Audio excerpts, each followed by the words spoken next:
C'est une longue histoire. J'ai vraiment toujours, comme beaucoup de gens, été intéressée par l'histoire, par l'archéologie. J'avais cette idée assez jeune, sans vraiment trop savoir pourtant ce qu'était vraiment l'archéologie. On a une image un peu idéalisée du métier. J'ai gardé un peu le cap, sans me faire trop d'illusions, parce que, en plus, on a quand même essayé de me décourager à de nombreuses reprises. Et puis en faisant des études assez générales pour pas justement me bloquer si jamais, pour une raison ou pour une autre, c'était pas possible en fait. Donc je pense que c'est mon attrait pour l'histoire, pour connaître un peu comment les gens vivaient autrefois. Je pense que ça, c'est quelque chose qui m'a toujours attirée quand je visitais un site ou un château ou autre chose, une église. Enfin, c'était d'essayer de m'imaginer comment les gens s'inséraient dans cet environnement. Et c'est vrai que le fait de faire de l'archéologie, on est vraiment en contact avec la matérialité de la vie. L'histoire, ça raconte beaucoup de choses, mais l'archéologie, ça met vraiment en contact avec le matériel. Et je pense que c'est ça qui m'a attirée.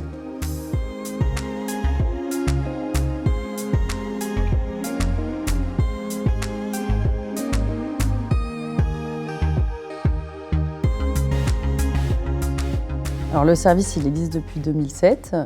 Il a évolué depuis toutes ces années. Il y a 13 postes permanents, mais actuellement nous sommes 20. Effectivement, quand il y a des fouilles, on renforce l'équipe avec des non permanents, en espérant en garder quand même quelques-uns pour étoffer de plus en plus le service.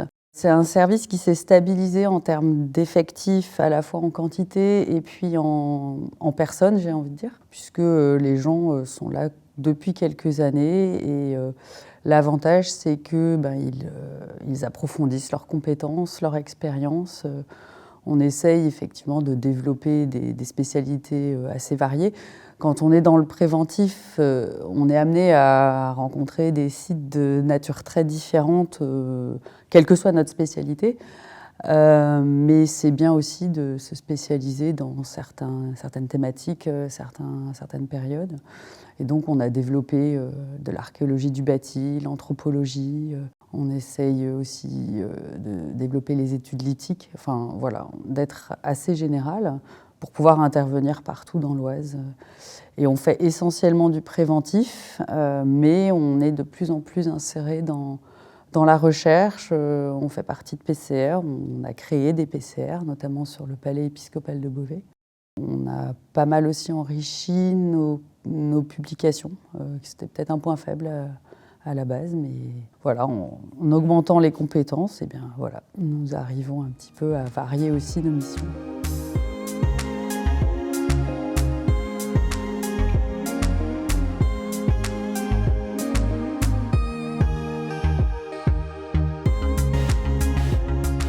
Caractériser Noyon en quelques mots, ça va être compliqué, mais c'est vrai que Noyon, c'est d'abord une fondation antique quand même, mais c'est une petite ville secondaire à cette époque-là. Et elle acquiert effectivement une importance particulière dès le début du Moyen-Âge. Elle est au cœur vraiment du royaume de France. Elle est au cœur des domaines mérovingiens et carolingiens. Et de nombreux rois de ces dynasties y sont passés.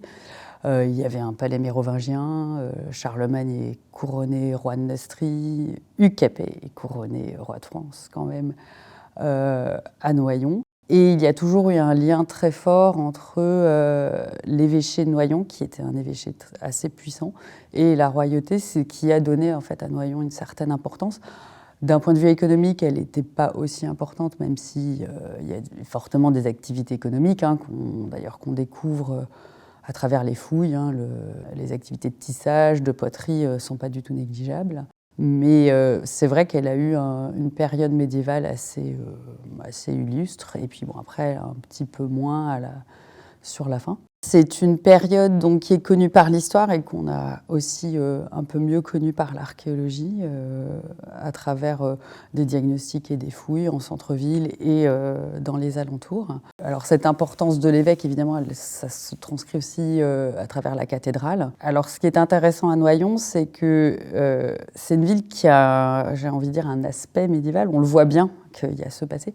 Et en même temps, c'est une ville qui a été détruite à 80% pendant la guerre. Donc en fait, c'est très frustrant parce que beaucoup de son bâti a disparu, mais quand on est archéologue et historien et qu'on le cherche, il est jamais loin, à la fois dans le bâti, à la fois dans le sous-sol.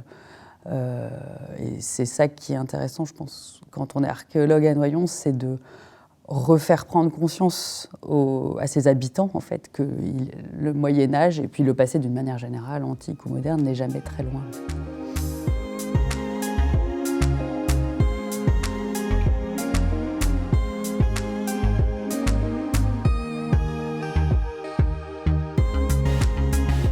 C'est toujours compliqué d'expliquer pourquoi on aime une période peut-être plus qu'une autre. Quand on est archéologue et surtout dans le milieu préventif, on rencontre toutes les périodes et on fouille des sites formidables de toutes les périodes.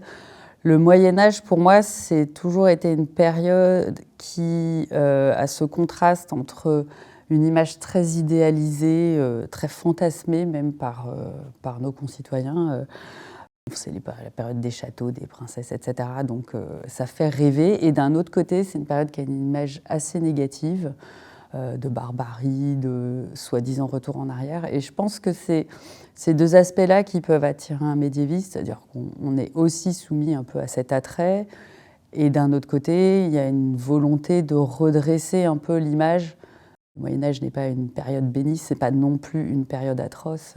Comme toutes les périodes historiques, voilà, il y a des torts et des aspects sans doute positifs. C'est une période qui est connue par les textes, mais où on voit bien tout l'intérêt de l'archéologie du bâti pour vraiment bien la comprendre et justement retrouver ce qu'était vraiment la réalité de cette période.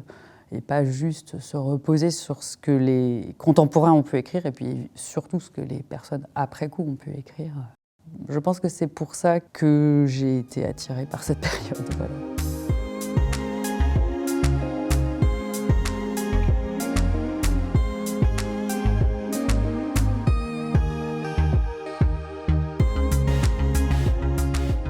Alors oui, je ne pense pas qu'il y ait une découverte, il y a effectivement plusieurs découvertes. Alors, on essaye toujours d'expliquer en archéologie que on n'est pas là pour trouver des objets, mais il faut quand même avouer que quand on trouve des belles choses, ça, bon bah, on est humain, ça plaît, c'est clair. Donc moi j'ai le souvenir d'un matin où j'étais pas très bien réveillée en Irlande, puisque j'ai fouillé là-bas, de trouver une magnifique pointe de flèche en silex qui était quasiment translucide et on avait l'impression qu'elle avait été taillée la veille, quoi. Elle datait de l'âge du bronze. Et en plus, elle a terminé en couverture de l'Irish Times, donc c'était une espèce de consécration de l'archéologie et de ma découverte.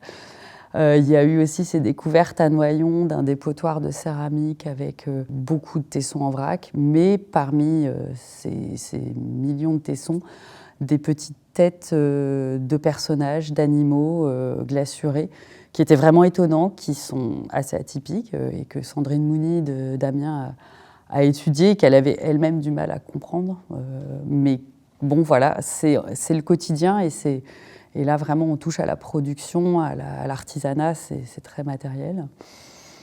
Et puis sinon, alors, hors Moyen-Âge, pour le coup, la mise au jour d'un aqueduc à Noyon, dont on se demandait en fait ce qu'il alimentait, parce qu'il était à la fois bien construit, mais d'une taille assez modeste. Et on avait émis cette hypothèse qu'il alimentait une villa. Et en fait, les diagnostics en amont de la construction du canal Seine-Nord-Europe ont mis au jour la villa, qui se situe juste plus bas. Donc il y avait une espèce de continuité. C'était une belle découverte qui, en plus, aboutissait à cette magnifique villa.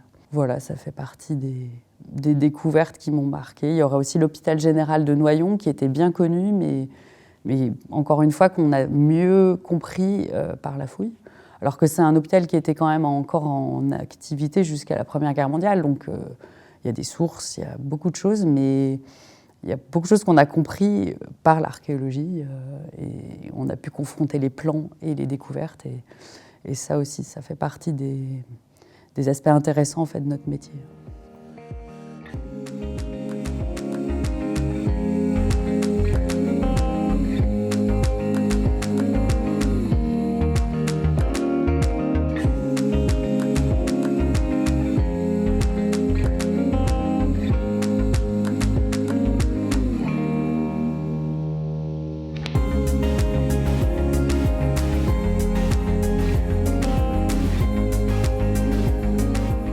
l'archéologie, c'est une science humaine qui vise à mieux comprendre le passé à travers les sources matérielles qui sont mises au jour sous terre ou en élévation.